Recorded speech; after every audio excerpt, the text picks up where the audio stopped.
Good morning, 7th class. Today we are going to discuss this last part of this chapter जो हमने already 2 parts में ही सारा chapter हमने HTML का cover किया हुआ है. This is the 8th chapter.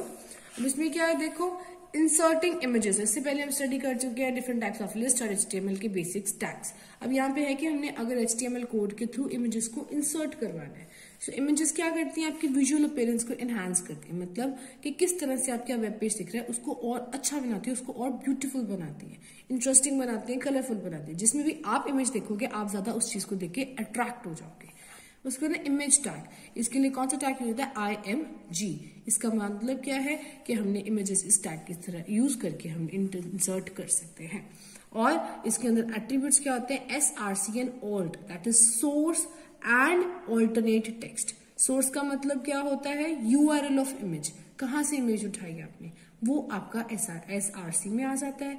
और ऑल्टरनेट टेक्स्ट ALT, ये आता है कि अगर आपने कोई टेक्स्ट उसके साथ लिखना है तो वो आप बता सकते हो. इसको इस तरह से लिखा जाता है, image source equals to, emojis में आ जाते हैं हमारे URLs और ALT में आ जाता है हमारा. अब यहाँ पे देखो, सो URL आ जाएगा, उसके बाद ALT में हमारा टेक्स्ट. एग्जाम्पल देखो, image source equals to image flower.jpg. इसके साथ इमेज की एक्सटेंशन आएगी, चाहे वो JPG है, चाहे वो GIF है, चाहे वो JPEG है. ALT is flowers in India. अब इसके देखो, नीचे देखो, यहाँ पे बताया हुआ है कि कौन से इमेज फॉर्मेट्स है. ये इमेज फॉर्मेट्स है हमारे extensions, GIF, JPEG and PNG. हम तकरीबन हम जो जनरली यूज करते हैं वो GIF और JPEG. PNG is also used but it is used hardly. But these 3 can come in the full form section. आपको फुल फॉर्म की फॉर्म में आ सकती है, ठीक है जी. अब नेक्स्ट आ जाता है हमारे पास, various attributes of image tag are given below. बहुत सारे टैग इसके एट्रीब्यूट्स है. SRC हम ऑलरेडी बता चुके हैं आपको. SRC बताता है कि हमने इमेज कहाँ से पिक की है, हमें कहाँ से इमेज पसंद आई, उसका पाथ कहाँ है, वो है कहाँ पे, तो उसका नाम आ जाएगा. Then is width and height, कि इमेज की क्या विड्थ रहेगी और इमेज की क्या हाइट रहेगी. तो सोर्स आ गया, फिर विड्थ आ गई, विड्थ कितनी है इसकी 100 और हाइट कितनी है 85. Anything you can give it, ठीक है जी. और नेक्स्ट आ जाता है इसी फॉर्मेट में, कोई कॉमा वगैरह कुछ नहीं आता. फॉर्मेट ये रहता है, पहला एट्रीब्यूट उसकी वैल्यू, फिर सेकंड एट्रीब्यूट फिर उसकी वैल्यू, थर्ड एट्रीब्यूट फिर उसकी value. Then comes your border. Border आपको किस तरह से चाहिए, इमेज का थिकनेस कितनी होगी, तो वो आप मेंशन कर सकते हो. ALT ऑलरेडी मैंने आपको बता दिया, ALT के साथ अपने मैंगो लिखा है या कुछ और लिखा है, that is your wish. Alignment का मतलब होता है लेफ्ट में आए, राइट में आए, सेंटर में आए, कहाँ पे आए. तो fruits.jpg ये आपका सोर्स था, अलाइन हमने राइट करते तो राइट पे आ जाएगी. अब इसकी एग्जांपल देखो, HTML फिर हेड फिर टाइटल आ गया, हेड आ गया सारा सेम है, बॉडी में मेन आ गया, image source equals to flower.jpg, तो flower.jpg इंसर्ट हो गया. कुछ भी नहीं लिखा था तो इसलिए कुछ भी नहीं आएगा, ठीक है जी. नेक्स्ट भी see inserting an image as background. Background में कैसे डाल सकते हैं, तो हम इसके लिए यूज करेंगे tag body background. You can use background attribute. अगर आप चाहते हो कि बैकग्राउंड में नजर आए तो आप बॉडी के अंदर जाके आप बैकग्राउंड एट्रीब्यूट को यूज करोगे और उसके आगे आप अपनी पिक्चर का नाम लिख दोगे. ये देखो, बॉडी बैकग्राउंड flower.gif. इसका ये बैकग्राउंड कुछ भी नहीं है, सिर्फ बॉडी के साथ लिख दोगे बैकग्राउंड एंड दैट्स इट. आपने जैसे H2 में लिखा है, H2 is your heading tag. आपका साइज H2 बताता है, H1 होगा तो भी डिफरेंट है, H6 H7 तक जाते हैं. ये है हमारी प्रेजेंटेशन आ गई इस चीज की. ये इसका प्रीव्यू आ गया कि पीछे बैकग्राउंड में हमारी इमेज लगी. साइज छोटा था इसलिए वो मल्टीपल इमेजेस इसके आ जाएंगे. Next we see, you can copy the location of file using. आपने कहीं पिक्चर आपको कुछ पसंद आ रही है, you want to copy it. How would you copy it. Start पे जाके पिक्चर्स खोलोगे अपने कंप्यूटर की, डबल क्लिक करोगे, वहां पे जाके कोई भी पिक्चर को सिलेक्ट करोगे, राइट क्लिक करोगे, प्रॉपर्टीज आ जाएंगी, उसकी लोकेशन वहां पे आ जाएगी. उसकी लोकेशन को कॉपी करो, ओके करो और उसको HTML कोड में पेस्ट कर दो. So similarly you can do anything. Next we see, अब आपका वो कहते हैं कि अगर आपको ने कोई शॉर्टकट बनाना है तो वो क्या है, वही प्रॉपर्टीज में जाके उसका URL कॉपी करोगे जब आप, तो उसको पेस्ट कर देना इस तरीके से, तब भी आपका शॉर्टकट बन जाएगा. Next we see marquee tag.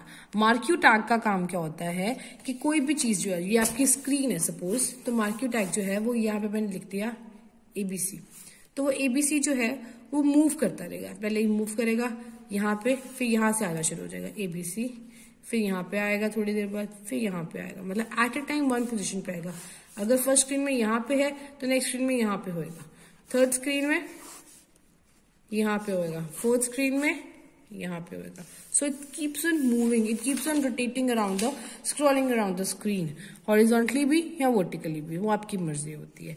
अब जैसे यहाँ पे HTML आया बॉडी कलर, इसका मतलब क्या है कि इसका बैकग्राउंड कलर क्या कर दो, पिंक. इमेज नहीं चाहिए, बैकग्राउंड कलर, और टेक्स्ट कौन से कलर का हो, ब्लू कलर का. हेडिंग में मैंने क्या डाल दिया, marquee tag. This is an HTML program. ये हमेशा मूव करता रहेगा, एक जगह पे नहीं रुकेगा.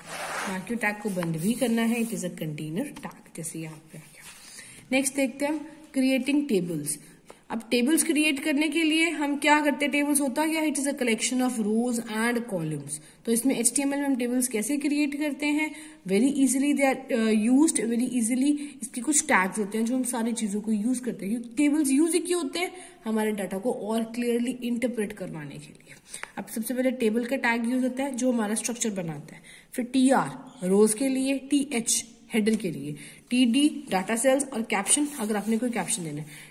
TR का मतलब है जैसे ये टेबल है, अब मैंने ऊपर नेम लिखना है, so this is your TR, जिसमें मेरी ये TR है, और ये हमारी रो जाएगी TR में, और जो है हमारा TH that is table header, वो हमारा ये हेडिंग आ जाएगा, नेम.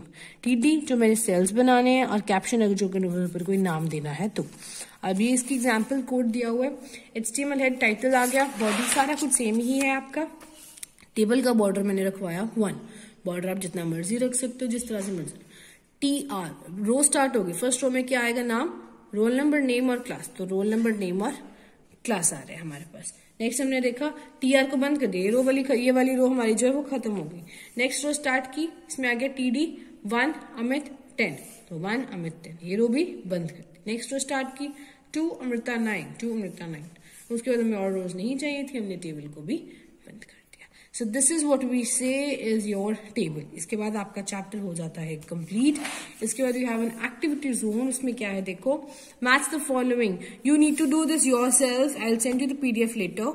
कि इसमें है क्या, करना क्या है आपको समझ होनी चाहिए. Scrolling कौन सा टैग करता है, mark you tag. So nothing else is involved. So one example is scrolling is done with the mark you tag. Type disc, ये सारी चीजें आप खुद से ट्राई करो, उसके बाद we'll do it. और बाकी बचा हमारा लैब जोन. ये जब भी हमारा स्कूल ओपन होता है then we will start with this lab zone. ठीक है जी. Thank you so much everyone.